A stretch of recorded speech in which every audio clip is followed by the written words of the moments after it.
నేను ప్రతి ఒక్క ప్రభుత్వ ఉద్యోగస్తుడి చెప్తున్నాను ఈ మాట. చిన్న ఉద్యోగం చేసే వాళ్ళ కాంచి పెద్ద ఉద్యోగం చేసే వాళ్ళకి ప్రతి ఒక్కరు చెప్తున్నాను.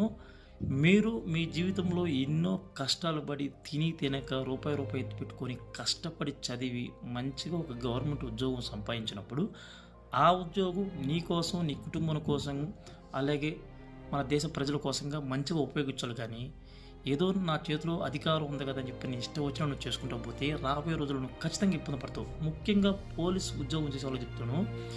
ఈరోజు ఎవరో అధికారులు ఉన్నారు కదా, నా అభిమాన రాజకీయ నాయకుడు ఈరోజు అధికారులు ఉన్నారు కదా, అతను చెప్పింది నేను చేస్తే రేపు నాకు నా కుటుంబానికి మంచి జరుగుతుంది కదా అని చెప్పి నీ ఇష్టాసారంగా చేసుకుంటూ పోతే ఎవరైతే ఈరోజు అధికారం కోల్పోయినారో రేపు తిరిగి మళ్ళీ వాళ్ళ అధికారంలో రావచ్చు.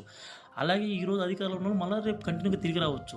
కాబట్టి ఏదైనా ఒకటి చేసేటప్పుడు మంచి చెడు ఆలోచించండి. న్యాయం ఉందా నిలబడండి, అన్యాయం ఉందా తిరగబడి మాట్లాడండి. అంతేగాని మీ ఇష్టాసారంగా మాట్లాడకపోతే మీకు, మీ ఉద్యోగానికి, మీ కుటుంబంలో ఇబ్బంది పడుతుంది.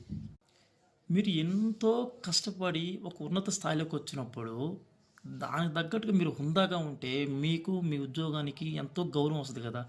ఎందుకు ఎవరో రాజకీయ నాయకుల కోసంగా మీ జీవితాలు పణంగా పెడతారు. ఈ రాజకీయాలు ఎలక్షన్లు 5 సంవత్సరాలకు వస్తుంటాయి పోతుంటాయి.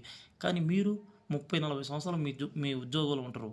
ఆ రాజకీయ నాయకుల కోసంగా మీ ఉద్యోగాలు, మీ జీవితాలు ఎందుకు పణంగా పెట్టాలని ఒక చిన్న ఆలోచనతో ఈ వీడియో చేస్తున్నాను. మంచిగా అనుకుంటారని ఆశిస్తున్నాను.